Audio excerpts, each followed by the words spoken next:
what about your decision to either stay in the Air Force or not? Because I know the military is definitely that for anybody in the military, anybody who's been there, it's that carrot gets dangled. Yeah. How was that a decision for you?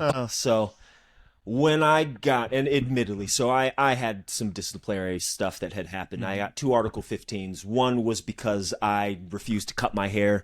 I came from getting lined up and cleaned up as from barbers, and I had, the tips at the end of the sideburns, and that was, frowned upon. Yeah. I had a couple of times where it was told to me I needed to stop doing that, and, unfortunately, it was just like, why is this such a big deal? Yeah. One Article 15, and then another one was the the sergeant that I had at the time was helping me with an F-16 work. We were working on the Vulcan cannon that was inside it, and there were some panels we had to pull. OSHA was present. Dude was like, "Hey, I need you guys to wait before you do anything further on this, because this is OSHA and their rule is law."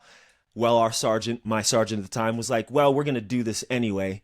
And I wasn't having it. I'm like, OSHA just told us we need to not do this. And that was the first time where I was, what do they call that? I was non-compliant. I disobeyed a direct order from a supervisor. Okay. That was my second Article 15.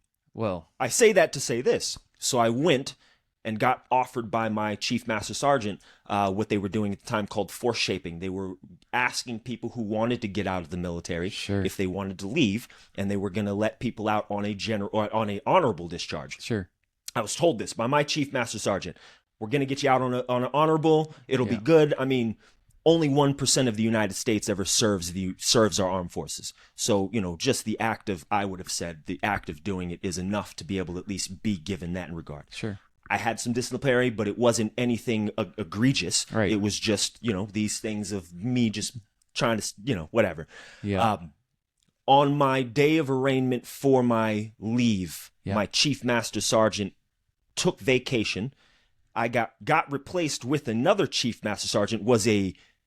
He was a higher level. He had the diamond. Well, he had the diamond, but it was like, he was Grand Master. I forgot what it was. I think it was still Chief Master Sergeant. Yeah. But he was the one who told me, why should you get an honorable discharge when I put 20 years in?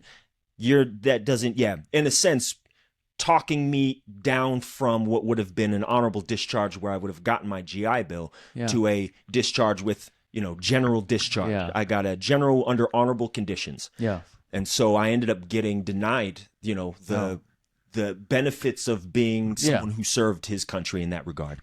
And so, I left because at the end of it, I wanted to be outside. I got papers, as we were talking about, after my tech school. Yeah. I was the only one who got papers to stay in state. All of my other classmates got papers overseas.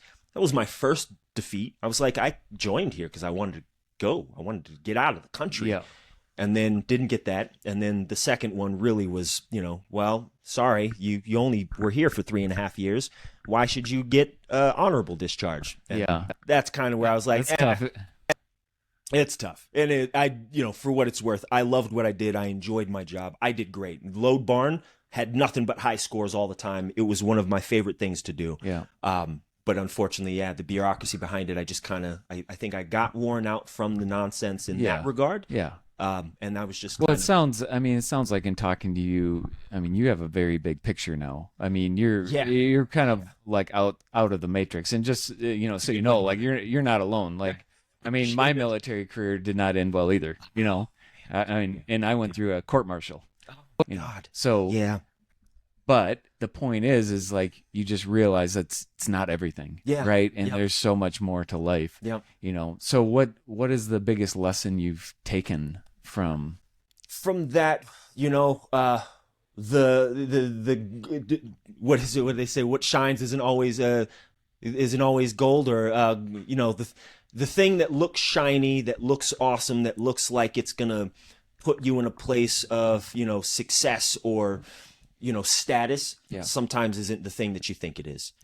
I loved what I did. I enjoyed the lessons, and the training that I got from it will never leave me. Mm-hmm. But I think that looking at it, the conflict was I just didn't align with a lot of the things that were there about it. You know, I wanted to serve my country in different means. Going over and fighting against people who, you know, were no different than I was difficult. The idea. Yeah. And then you realize some of it just, you know, it was tough. Yeah. And I think it was really like, I am a wholesome individual who wants to help people. Yeah. I can find better ways to do it. Yeah. This was a little more difficult for me in that regard. I think there's that speech that Steve Jobs gave, like, here's to the crazy ones. Have you heard that? No, no. We should look it up. I don't have it memorized. No, that's right. But here's to the crazy ones. Like, it takes somebody to think outside the box and to get outside the matrix to help other people see that, you know, like, you don't need to be so structured